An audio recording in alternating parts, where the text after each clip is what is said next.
Chapter 55 to 60. Harry knew there was a toilet just before they reached the History of Magic class. It had been his destination all along, as he had no desire to waste his time listening to a monotone ghost while Dumbledore was about to leave the school grounds. "You guys go on ahead, I just need to use the toilet quickly," Harry informed his minions.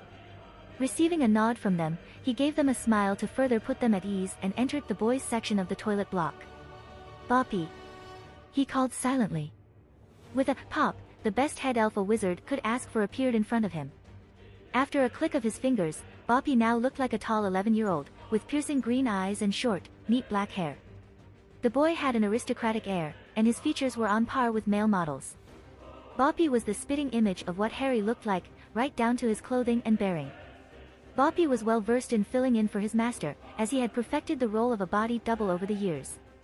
Thanks to the overpowered nature of magic, Harry had fixed the undesirable traits and rather plain features of Harry Potter as soon as he had perfected his cosmetic magic.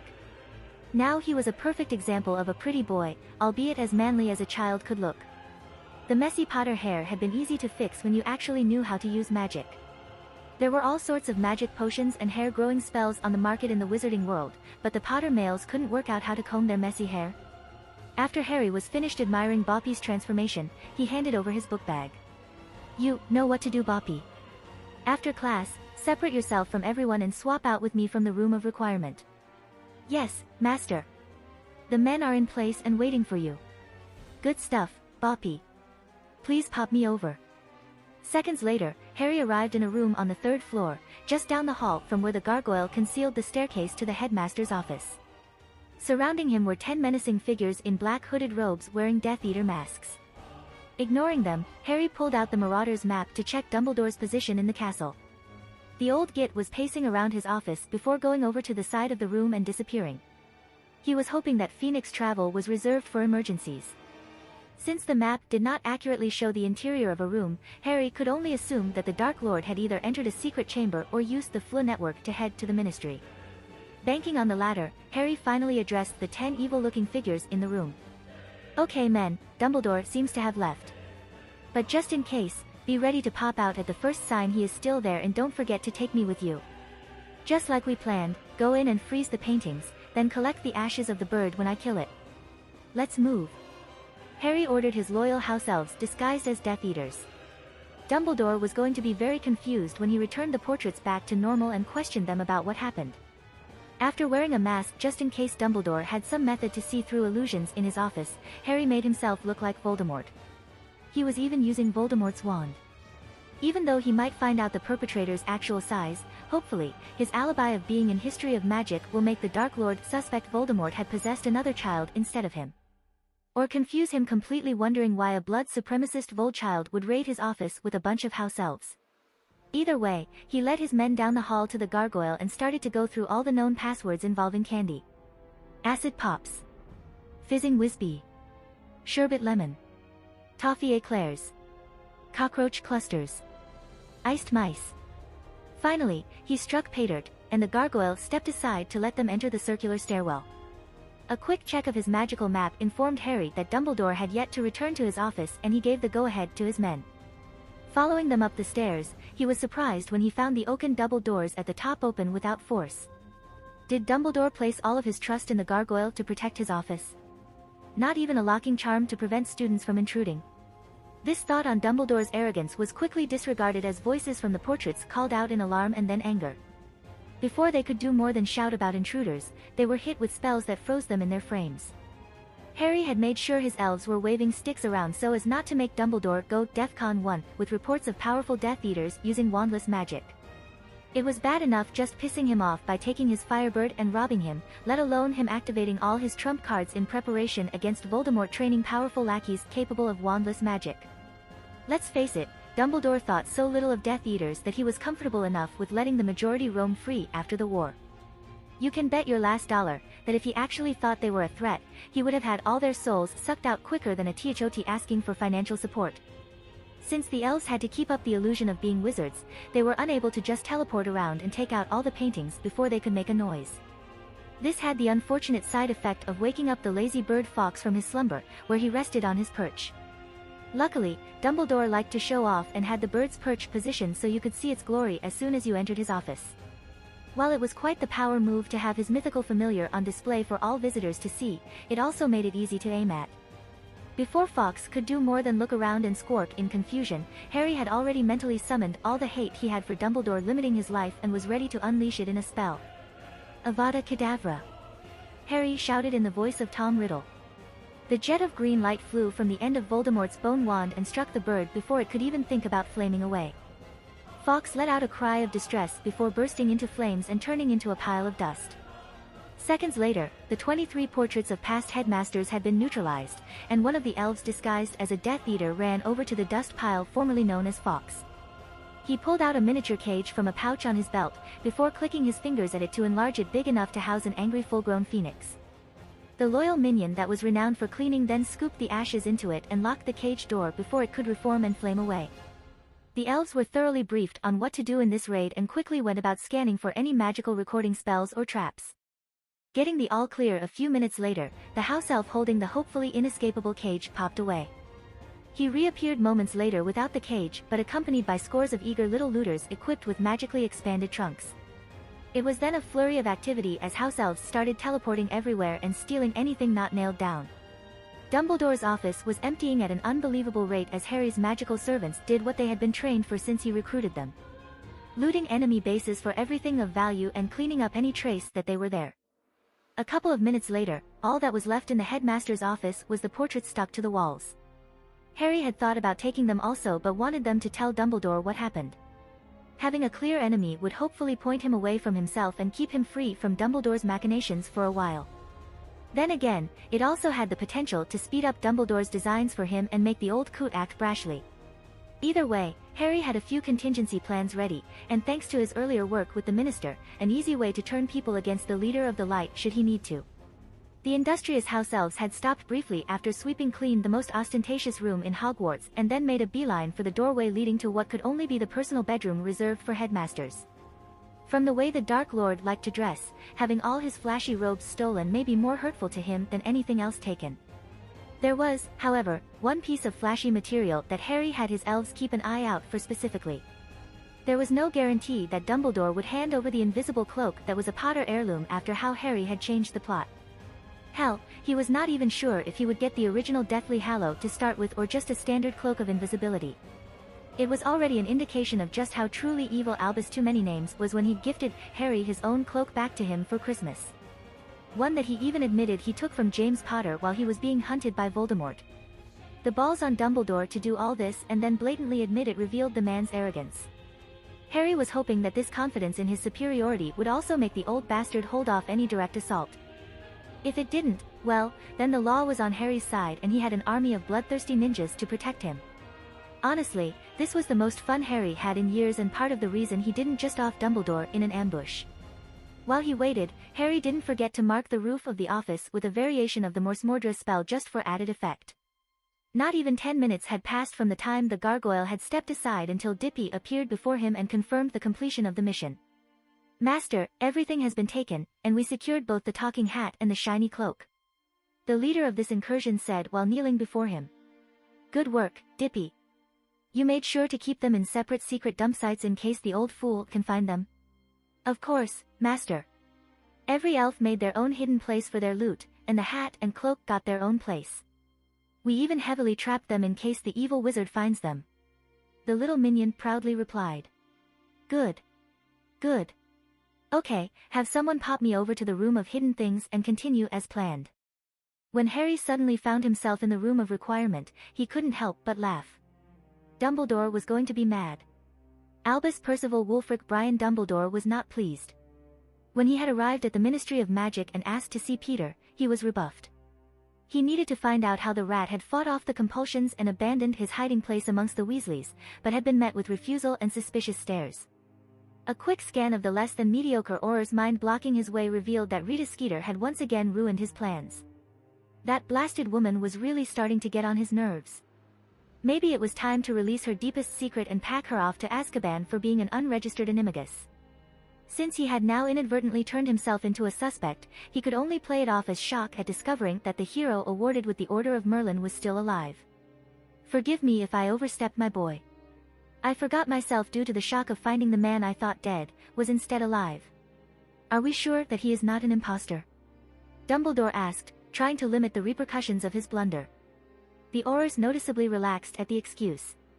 This was, after all, the leader of the light and the greatest wizard since Merlin. Of course, Headmaster. Madame Bones herself was present for the questioning under Veritaserum. There is no need to worry, sir, we will get to the bottom of this.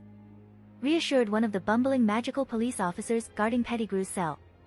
Knowing that he could not see Peter, as asking further would just create more problems, he had decided to visit Cornelius instead and implant some suggestions. But arriving at Fudge's office had only irritated him more. The secretary actually had the gall to tell him to take a seat and wait as the minister was in an important meeting. Him, the greatest wizard alive, waiting for a fool that would struggle to clean his arse with a scouring charm. 10 minutes later, the door opened to show a clearly displeased Lucius Malfoy striding out.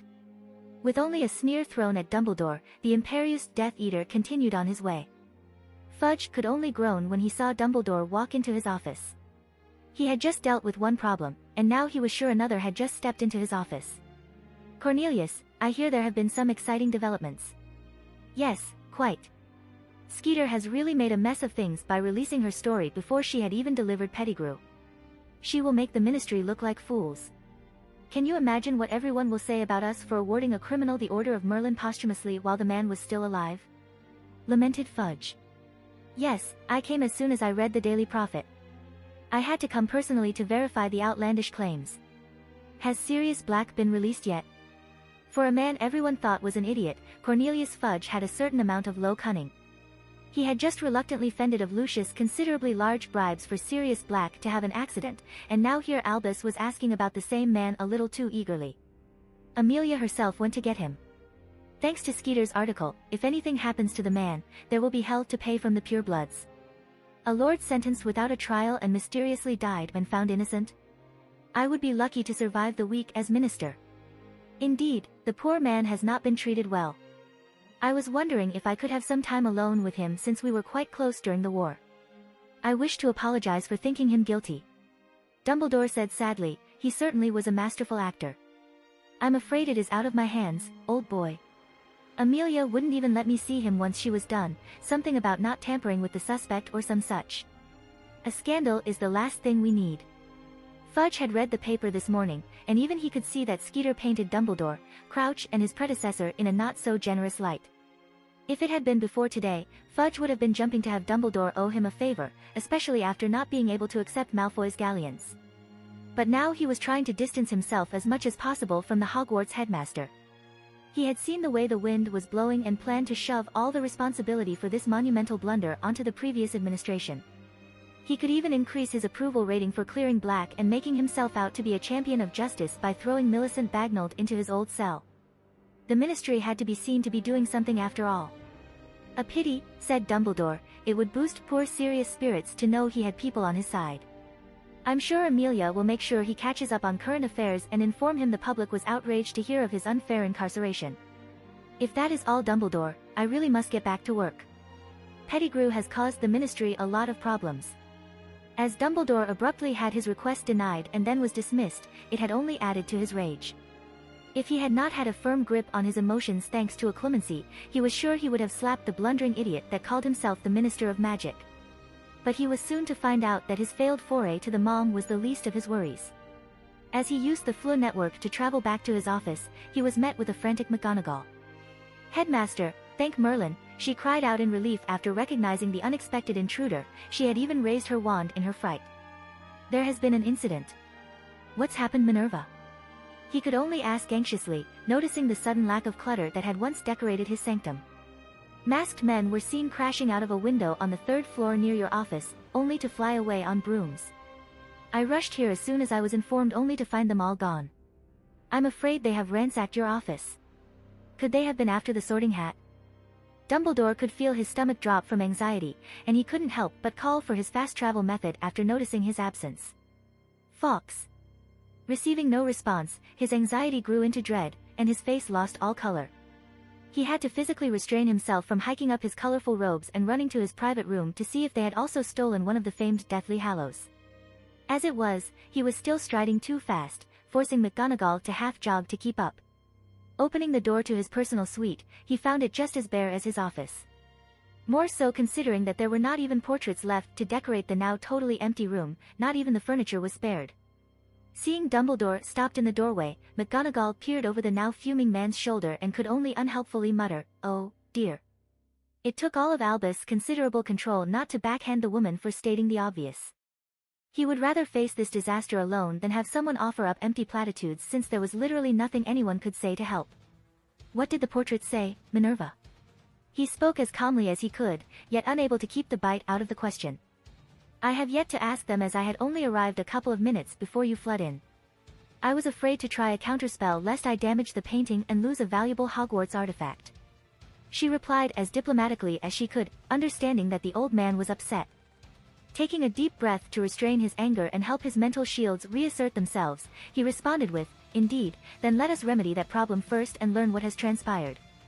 A couple minutes later, Dumbledore had identified the spell locking the portraits and cast a counterspell that encompassed the entire room. "Intruder! Help!" Various cries were heard as the paintings all came to life at the same time, as if they had been frozen mid-speech. "Silence!"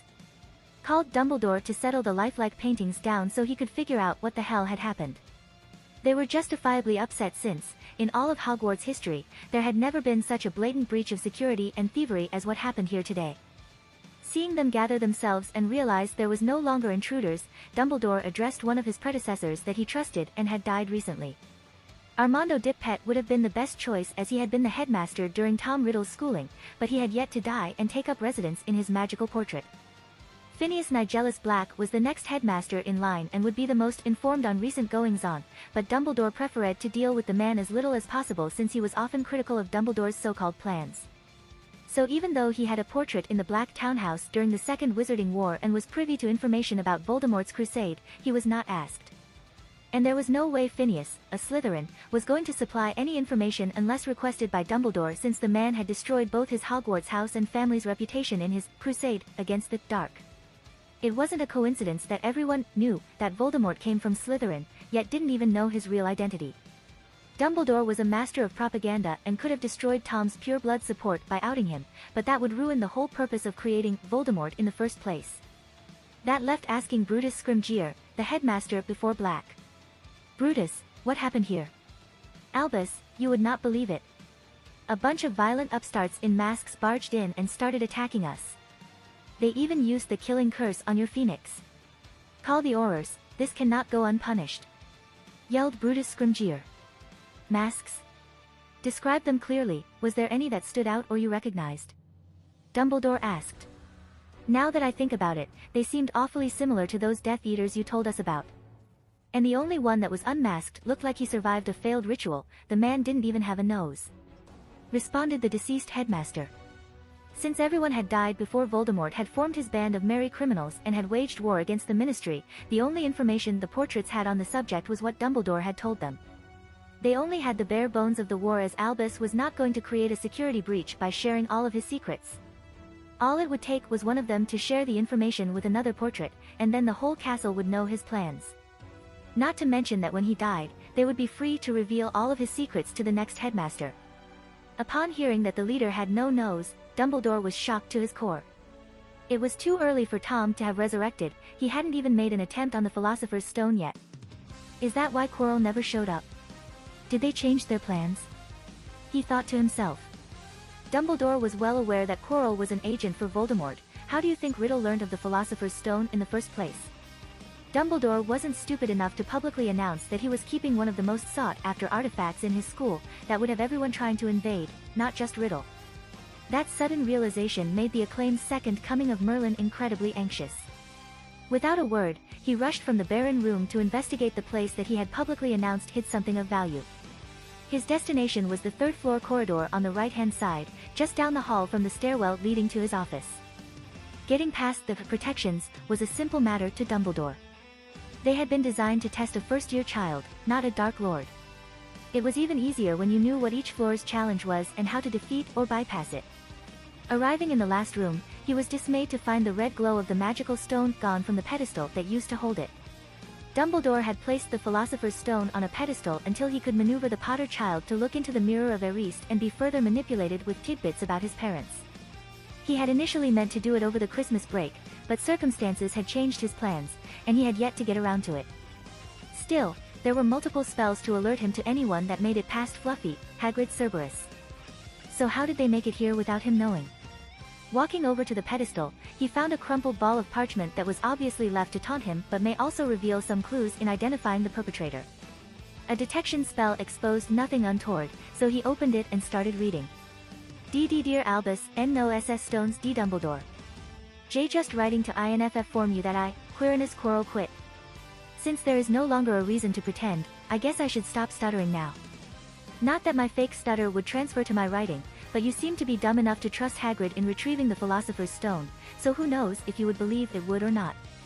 I mean, really, coming back from Albania frightened so badly I developed a stutter, wore a turban and still wanted to teach the dark arts. I thought you were supposed to gain wisdom with age. My new master showed me just how wrong I was to continue being held back by your pathetic moral dogma. There is no good and evil, there is only power, and those too weak to understand it. Since then, I serve him faithfully. I had always wanted to teach the dark arts, but you kept brushing me off with excuses and made me continue to teach Muggle studies. Do you even know how humiliating it was for me, a pureblood, to teach Muggle studies? Anyway, I couldn't resist taunting the great Albus too many names, and look forward to when my master teaches you your place as a half-blood. P.S. In case I wasn't clear, it was in the dirt, and on your knees in front of your betters, us purebloods. To say that Dumbledore was shocked, was an understatement on par with saying that deserts are sometimes mildly hot and sandy. To think that Quirrell had enough of a spine to directly insult him, shocked Dumbledore to his core. Did the man think that Tom would be enough to protect him from his wrath? The parchment ignited in his hands as his fury was so great it managed to briefly bypass his occlumency and cause accidental magic. But now was not the time to worry about that or revenge, he needed to have a closer look into Hagrid's mind. The note had indicated that Quirrell had stolen the stone from him on July 31st, and by Brutus Scrimgeour's description of the leader, Voldemort had been resurrected. Though his previous twisted appearance from failed rituals seems to have followed him in his rebirth. When Hagrid had returned from his mission all those months ago, Dumbledore had only briefly scanned his mind to find out if the boy was suitably abused enough to be molded into his role as a martyr. Seeing that he was, Albus had no desire to continue watching as they spent all day shopping. It took Dumbledore only 10 minutes to track down the half-giant after using a house elf to find him, and he was not a happy camper when he came across the poorly concealed memory of Quirrell stunning Hagrid and Harry. Why didn't the man take that opportunity to kill the boy? Did Tom want to do it personally so he could gain back his lost reputation from being defeated by a baby? Either way, it didn't matter. What did, was that he had to adjust his plans to account for the return of Voldemort.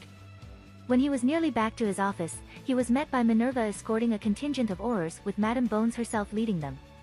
What has this blasted woman done? He thought to himself, his rage reaching an all-time high. Dumbledore was hoping to any higher power that existed, that his deputy headmistress had not just told the aurors of the illegal protections set up in a school full of children. Not to mention that the auror teaching defense against the dark arts was under heavy compulsions to not think twice about the off-limits corridor on the 3rd floor. Dumbledore, what's this I hear of you hiding a magical object, that every dark witch or wizard would kill for, in a school for children? The head of the Department of Magical Law Enforcement asked in a cold voice that could not be mistaken for anything other than extreme disapproval. Nicholas Flamel entrusted its safekeeping to me when rumors surfaced of a Dark Lord searching for it. May I ask why you are here? In response, Amelia just looked at McGonagall, clearly indicating that the deputy headmistress should answer his question. When you ran off, I remembered the Philosopher's Stone could also have been the target of the intruders instead of the Sorting Hat. This was clearly a situation that needed to be reported to the aurors. Minerva fumed. The look Dumbledore gave her when he realized she was the reason they were here, had upset her greatly. Who wouldn't call the aurors when the school was attacked and robbed? Since the reason why we are here is cleared up, how about you finally explain why you had the Philosopher's Stone at Hogwarts, and why I was not informed? Also, why did Auror Blintley not notify me of it? The severe-looking woman demanded. The more people that know about it being here, the higher the chance of the knowledge of its location getting out. The Auror office is not exactly a place where a secret would remain one. Dumbledore deflected, not answering why Blintley was silent on the matter. What he really wanted to say was, what I decide to keep at Hogwarts is not under your purview. However, even he knew that having most of the staff of the school set up protections and then announce its location may not help his case. Hogwarts was after all government-run, as it was compulsory to attend school and it was financed by them. The school board was just the directors, and the headmaster position managed the day-to-day running. Something Dumbledore conveniently forgot when he treated the place like he owned it. It was at this time that the classes had finished and students were starting to flood the halls of Hogwarts. Luckily, only the Charms classroom was on the 3rd floor, but that was still more scrutiny than Dumbledore wanted. Especially when Phileas Flitwick came hobbling up to the group. "Oh good, you found Albus and called the aurors," Flitwick addressed McGonagall when he reached the group. He then turned to Madame Bones and gave his testimony of what he had witnessed. "I'm afraid that by the time I arrived after hearing the window smash it was too late and they were already too far away to hit with any spells." Receiving a curt nod from the stoic head of magical police, the half-goblin then wanted to sate his own curiosity. "Did you find out what they were after, Minerva?" "They looted the entire headmaster's office, and Albus has just returned from where the stone was kept." "Is it safe?" McGonagall asked the bearded old man hopefully. Doing his best to control his emotions, Dumbledore could only shake his head negatively. This was the most stress his occlumency shields had ever been under. It was just one thing after another without pause. "Oh, dear," she gasped. Of course, Hogwarts being a magical school for children, the students that had just finished Charms class had done their best to overhear what was said. A meeting between Dumbledore, McGonagall, and the head of the DMLE was gossip worthy of the Daily Prophet, let alone the schoolyard. "Perhaps we can take this conversation to my office. This is not something to discuss in front of students," Dumbledore managed to say, his grandfatherly act finally back in place. Of course, this was when Rita Skeeter made an appearance. "What's the matter, Dumbledore? Are you trying to hide something? The public deserves to know the truth." Looking at the now exceedingly beautiful witch that was responsible for 99% of his problems with her scurrilous articles, he could only curse his bad luck. Dumbledore was now extremely thankful he had just locked down his occlumency barriers before this nuisance had arrived to test them once again. This was going to be a long day, he thought to himself as he reinforced his mental shields to stop himself from killing everyone present. Harry had already swapped out with Boppy and was now back on the 1st floor near the History of Magic classroom. As he was waiting in the roar, he had the Marauders map out and was checking the progress of the aftermath from the elves exiting the building. Flitwick had run out, stood still for a couple of minutes, before returning to his classroom. Minutes later McGonagall had arrived and made a beeline for the gargoyle statue, that was once again closed. Maybe Flitwick had sent McGonagall a message magically? When Dumbledore had popped back onto the map in his office and had run to the place where his room adjoined it, Harry couldn't help but laugh. Imagining the expression on the Dark Lord's face when he saw that everything he cherished had disappeared, would have been a Patronus-worthy memory. Amelia Bones' arriving had been a surprise, but not Skeeter. She had already been briefed on today's entertainment, but was not scheduled to make an appearance. When Harry saw Amelia Bones appear in Dumbledore's empty office, he had decided to make a few changes to his plans. An elf was sent to notify her of the updated situation, and she had fled over to Hogwarts immediately, taking advantage of Dumbledore's flue being unlocked by his deputy, so the aurors to come through. He didn't really care what the final outcome was from the aurors showing up, just as long as it kept Dumbledore distracted. But with the government officially investigating, maybe Harry could spin the situation into maybe making Dumbledore's residence at Hogwarts less permanent. Harry was not stupid enough to send Rita in to harass Dumbledore without taking any precautions. He had previously explained Dumbledore's liberal use of legilimency extensively to her and set a list of rules she was to follow at all times. She was not to be alone with Dumbledore, at any time, for any reason. The man would have her under compulsions so quick, she wouldn't even realize it. She was not to look directly into his eyes, or even at his face. Voldemort could look through a turban on the back of Quirrell's head to invade Canon Harry's mind from just a glance in his general direction. Not to take off the necklace he had provided her when dealing with Dumbledore. Harry had yet to design a countermeasure to legilimency and did not want his minions capable of occlumency. He had, however, found a way to detect its use. Making a necklace glow when it discovered magic being cast near its user was child's play. Unfortunately, that included any spell, not just legilimency. She was not to mention anything that exposed her employer's plans or any involvement with Harry other than the time she met him in Diagon Alley. The last rule was self-explanatory, since who would want their identity exposed when making yourself a target by discrediting powerful wizards? But as an added precaution, he had modified her mind in such a way, she thought she was in the employ of a rich pureblood, not Harry himself. Harry was not stupid enough to leave a link back to himself, and just like with everything else, used proxies to separate himself from his accomplishments/actions.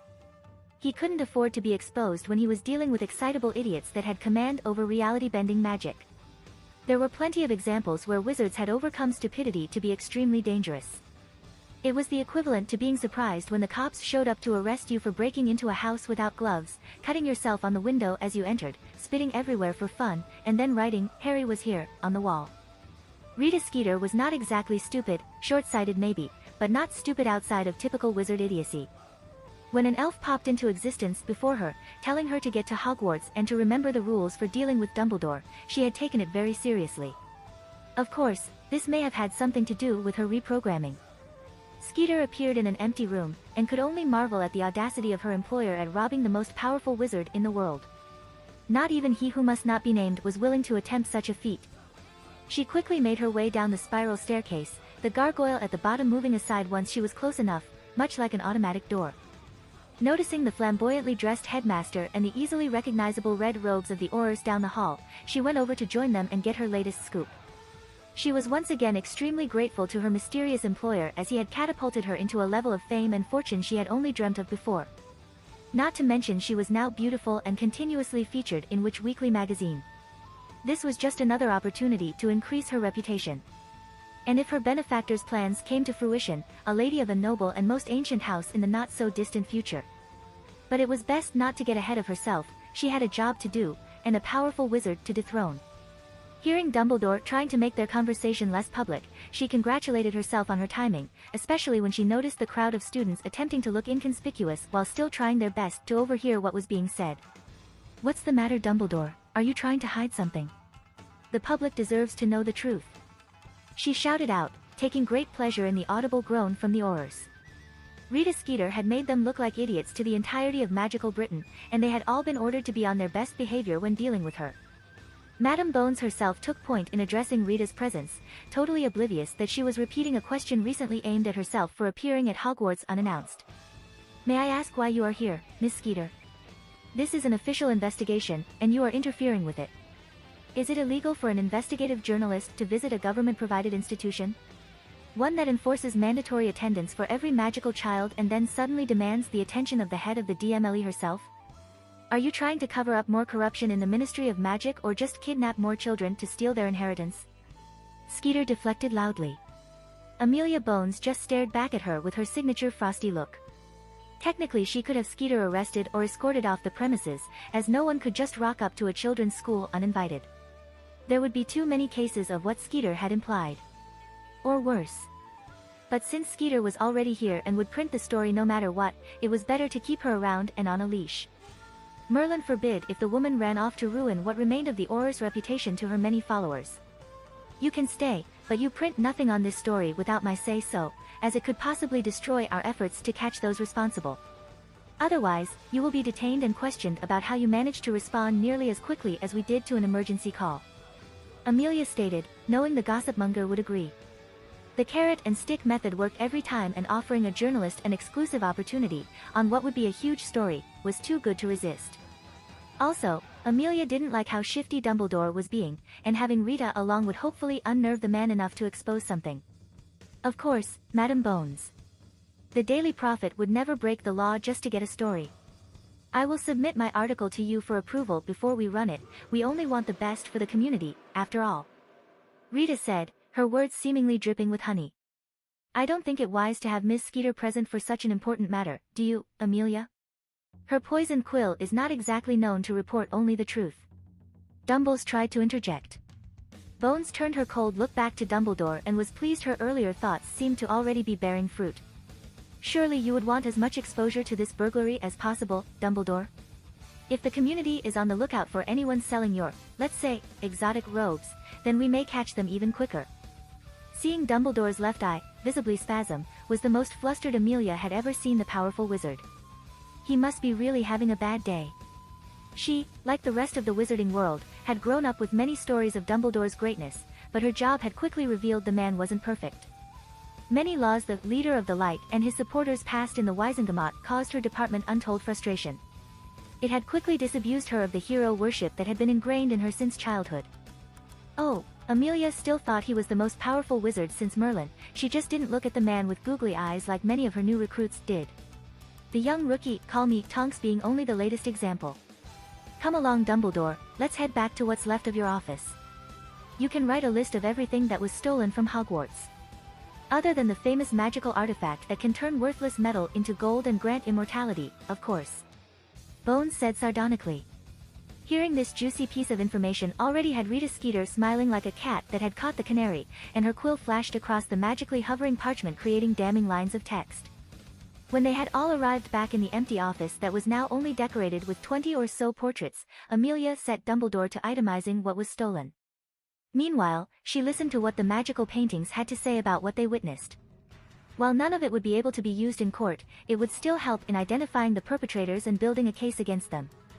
There were still other magical means to utilize for actual proof in a court of law, even if portraits couldn't be used as reliable witnesses.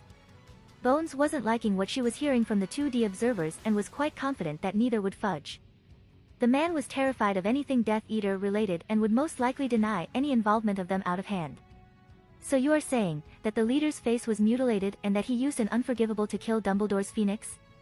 And everyone else was wearing a mask and hooded robes? Bones confirmed, intentionally not applying any labels to the culprits so her report would pass muster with the incompetent Minister of Magic. Dumbledore interrupted before the magical painting of a deceased headmistress could confirm her statement for the aura, writing down the conversation. Really, Amelia, it is quite clear that the leader was Voldemort. Why do you keep tiptoeing around it? We should be preparing the public for his return, not burying our heads in the sand. Of course, this was a narrative that Dumbledore had to push to explain away any crime that could be traced back to him.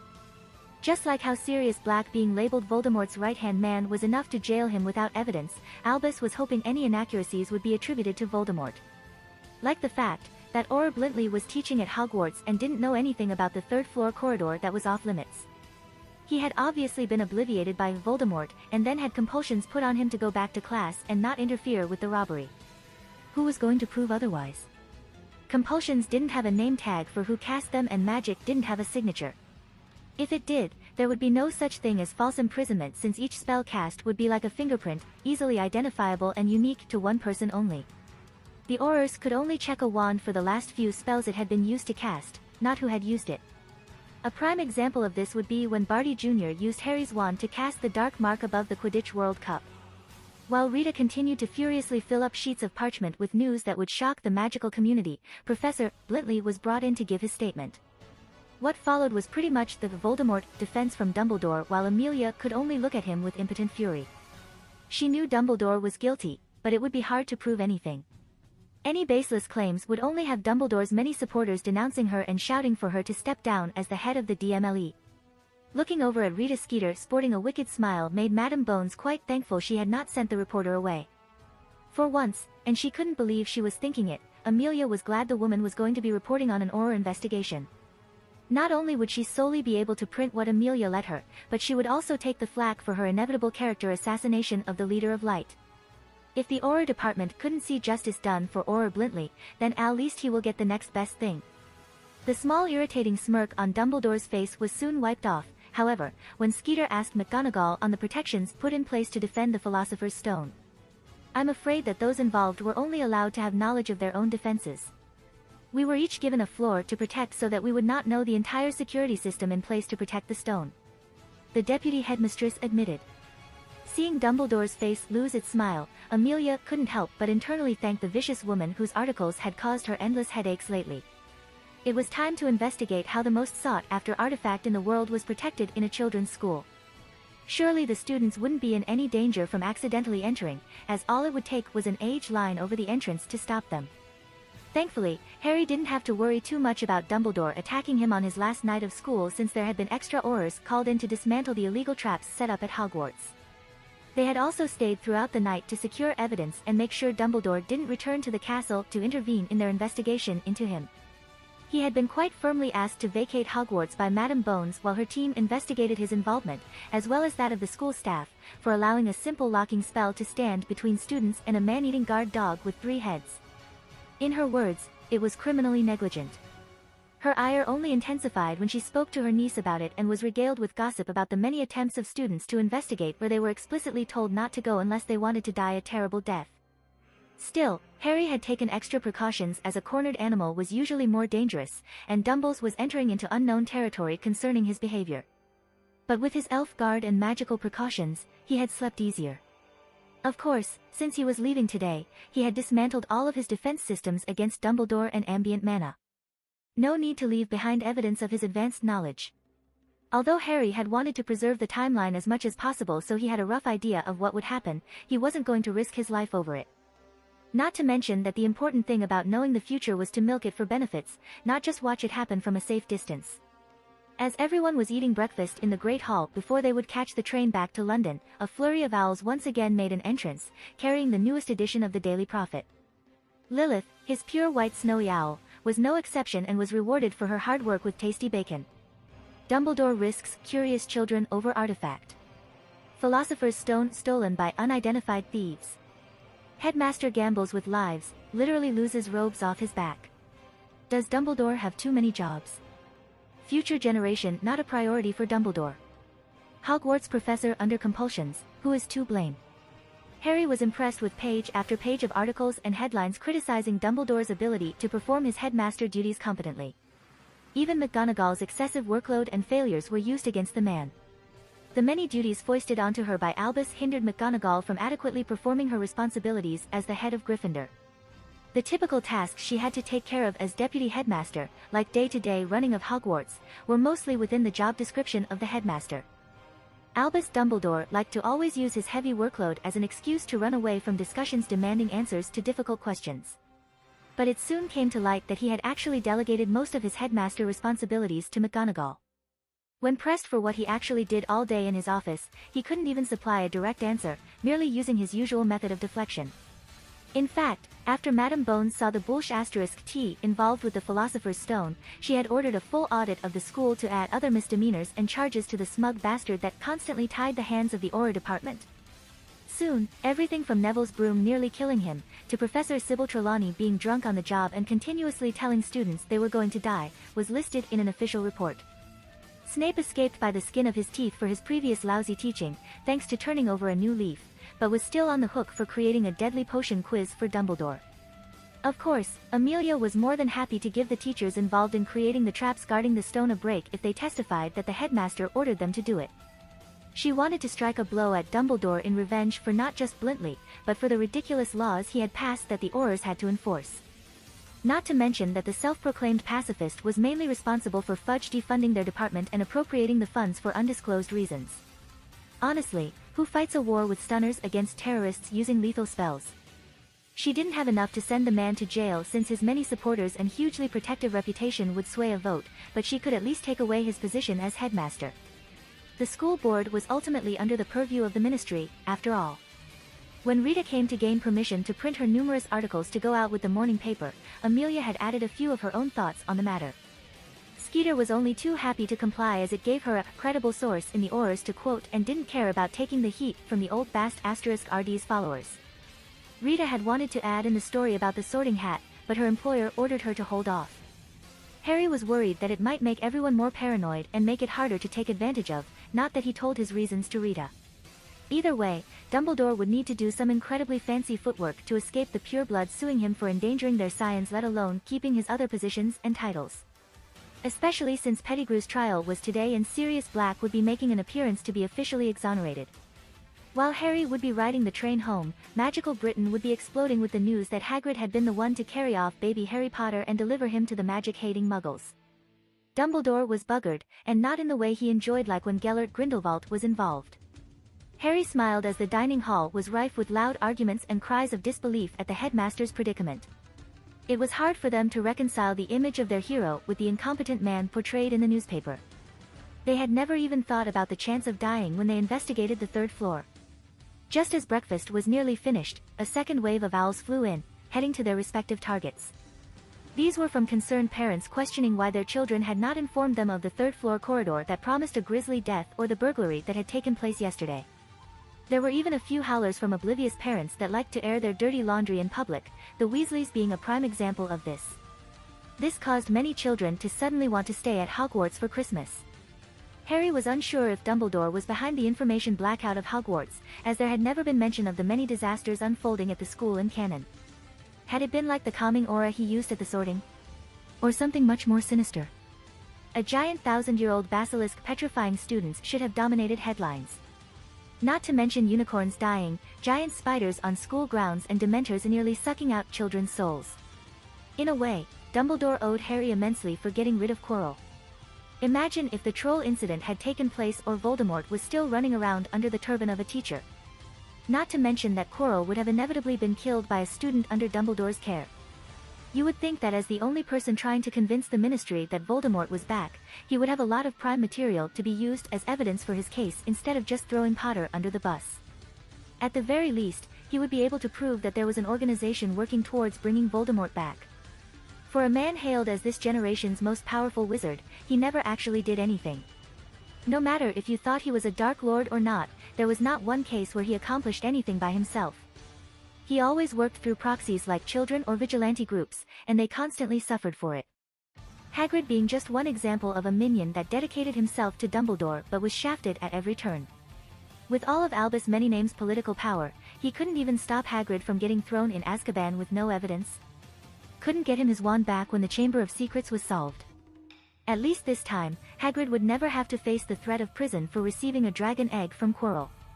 Though Hagrid was still going to be in the sh*t for his role in kidnapping a noble heir. That was not going to go well for the half-giant in a court of racist purebloods. Eventually, the turmoil in the Great Hall had settled down, and everyone was shepherded onto the Hogwarts Express. Harry had obtained a compartment with Hermione and Neville, though they were visited continuously by others during the trip. Even Draco came to ask about his plans for the Christmas holidays and invite him over. Though they were not exactly friends, Harry and Draco had a cordial relationship that the ambitious little Slytherin regularly used to tempt him into an alliance. It was funny to watch as the 11-year-old pureblood with slicked-back blonde hair tried to mimic his father's association with his own acquaintances. But the boy had nothing to offer, or really any goal to work towards, other than talking Quidditch and hating Ron Weasley.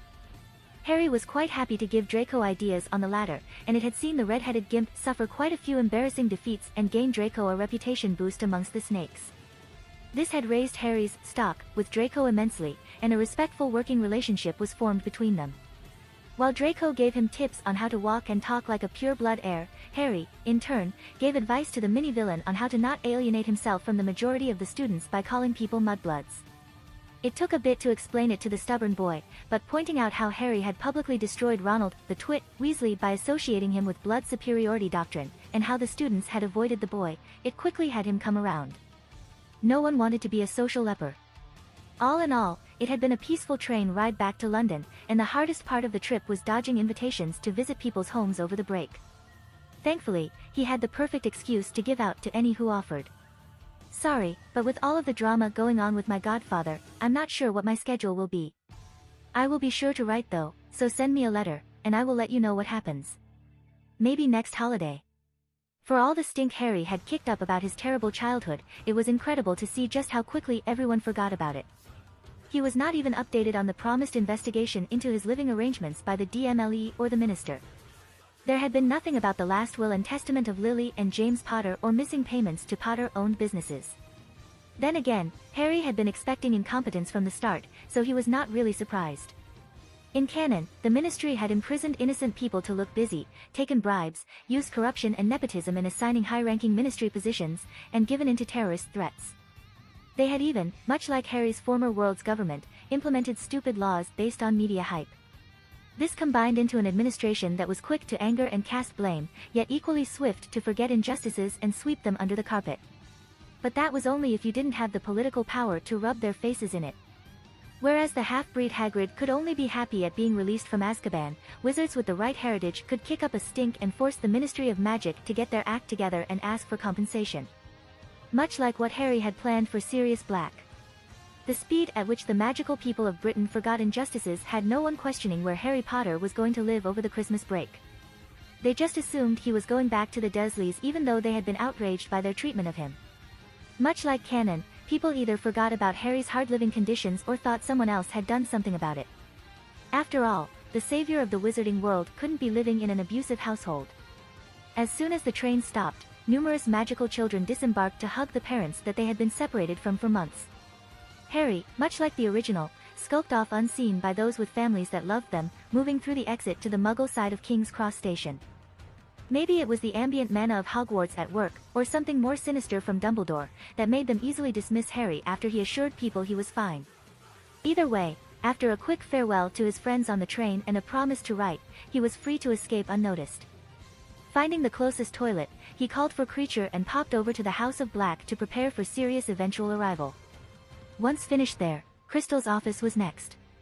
Harry once again marveled at the magic of house elves that could magically tell where they wanted to teleport to, whether anyone was there to observe them, and remain invisible if they so desired.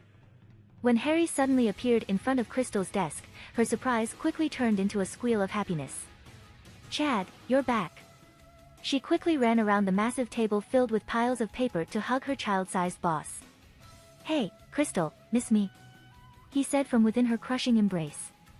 Since he was unsure how closely Dumbledore would be watching him, he had held back on using Lilith to deliver letters and had only been in contact with Crystal via elf mail for emergencies. One such emergency was the absolutely ridiculous object that was forced upon him by Hogwarts, known as the quill. When he had first bought them with Hagrid in Diagon Alley, he had just assumed he would get used to them like all Muggleborns eventually did. But having to regularly dip the feathered writing implement into a pot of ink quickly became tedious. Since Crystal had gone to university and must have been exposed to copious amounts of scribbling notes, he had sent Boppy to her for ideas to solve his predicament. Boppy had returned with a pimped-out fountain pen with ink cartridges and multiple nibs of all different sizes. It had been precisely what he had been looking for.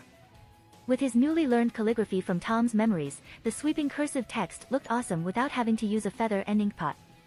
The teachers had looked at him funny, but seeing as his writing was the same as a quill, had nothing to criticize him about. He was sure that if he had used a ballpoint pen, then they would have been all over him like a rash. So with very little interaction other than a letter or two to decide a course of action, Crystal had missed Chad as he was the center of her universe. She had dived into her work instead, using it as a distraction until her adopted child returned from a world she couldn't really follow him to. To head off any weird situations, Chad had adjusted her mind so that Crystal wouldn't develop their relationship into something more awkward until he was older. Much like he had to do with his female admirers in Hogwarts, Hermione being at the top of that list. There were many other ways to satisfy his sexual urges instead of complicating everything by **ting where he ate. A simple illusion to appear as a grown man and then go on a pub crawl was way more fun than having to dance around a woman trying to justify her feelings for an 11-year-old child. Chad spent the next 20 minutes catching up with Crystal and was brought up to date on the major moves his worldwide corporation was making. He was once again thankful that he was cut off from most of it at Hogwarts. It was a well-deserved respite from work.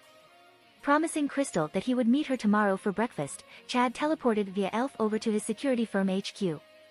He had decided to have a base set up in London so he could coordinate with his other base locations all over the world with ease. Having the security command center next to his corporation headquarters just made sense. So the Australian government are not doing anything about the protesters damaging the walls around our land and trespassing? Chad asked the director of his London branch of Eldar Private Security. No government wanted to get in the way of an angry mob, especially when they benefited from it. Other than those that had been recruited to pass his kingdom's separation from Australia, everyone else was furious about it. From sources in your media company, they even seemed to be fanning the flames. Reeves dutifully replied. Chad thought the man had watched a few too many Bond films since he liked to only use his last name and code numbers for his agents, but the man seemed to know his spycraft. Chad had severely underestimated just how much the public would react to him seceding from Australia. Though in hindsight, he really should have seen it coming. There was an outcry from everyone from Aborigines claiming land rights, politicians making accusations of illegal occupations of government state forestry, and conspiracy theorists guessing about the forceful acquisition of land from so many local residents. It was nothing he didn't ultimately expect and was the driving factor for him creating his security firm, but he had thought the complaints would have died down by now. There was not much they could do about it after all. The 10-meter wall that ran from just below Fremantle to Kalgoorlie, 600 kilometers, then down to Esperance, 400 kilometers, stopped a lot of the progress of the protesters. Since Australia was rather spread out, having a huge wall forcing you to walk put a damper on many demonstrators' enthusiasm. There was amazement at the fact that the king could build such a wall simultaneously and at incredible speeds over such a distance. It had even made headlines and covered widely throughout the media. It took liberal use of magic to make sure onlookers only saw cement trucks and formwork, not house elves raising a wall out of the earth and then shaping it into a sturdy border enforcing obstacle. Trump would have been extremely jealous of Chad's ability to keep out unwanted illegal immigrants. The main reason the media kept harping on about his mysterious, isolated kingdom, even those owned by him, was because of the disappearances of those that illegally crossed the wall. In some instances, they even destroyed parts of the wall to drive vehicles through in an effort to find and confront the man that had taken over part of their country. Though that was rare as it took a lot of work to breach the magically made wall.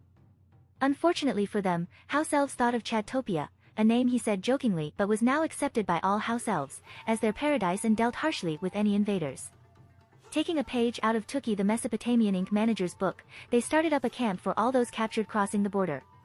The walls were repaired, the vehicles shrunken and then stored inland.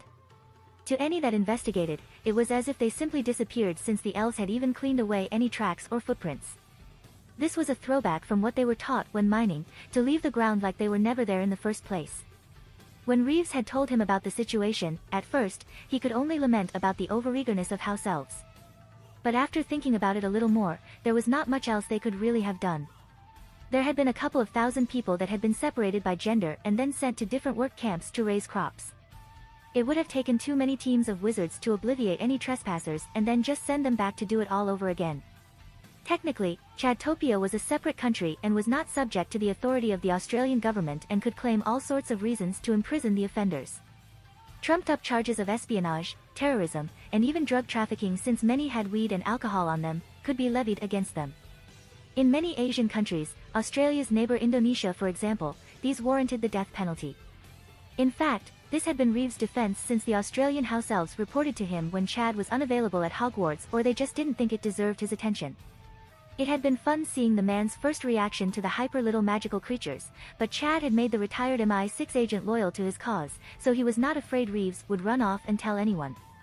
So when Chad came to visit Reeves and see how he was doing, he was informed of the situation coming to a head, as the Australian government had been threatening military action if Chad did not meet for a parley and discuss the release of prisoners. This tough guy posturing from the weak as piss Australian government provoked him into taking a more extreme view on the matter than he maybe would have. Especially when Chad saw how they caved to other countries with the same hard stances against unwanted journalism or drug trafficking. He didn't need ambient mana to make him overconfident and look down on their threats. Australia could barely scrape together 50,000 troops and had no definite target to strike. Not to mention that they were only just discussing satellite surveillance and whether or not it was feasible. Their military was a joke compared to its Asian neighbors, and although the Anzacs were world-renowned for being tough as nails, over 50 years of peace had killed a lot of the enthusiasm to join the army. Not to mention they would be up against magical teleporting ninja elves. If the Australian government wanted to start a war, he was only too happy to oblige. Maybe he could use this opportunity to grab more land for his kingdom. What about Africa? How has the infiltration been going? Chad asked suddenly, changing the subject. Madagascar is ours and now being set up as a staging point into Mozambique. It was easy enough for our ninjas to scope out any native wizards and then pave the way for us to control the political leaders. You made sure to not attract attention from the Wagadu School of Magic in Uganda? Chad asked. Completely. From the few magical families living in Madagascar, we found that they are even more spread out than the Australian magical community. Reeves reported. All in all, things seemed to be going well. But complacency tended to lead to disasters, and Chad knew that being exposed this early in his plans for world domination would lead to him ending up like Hitler. Surrounded on all sides and eventually being worn down.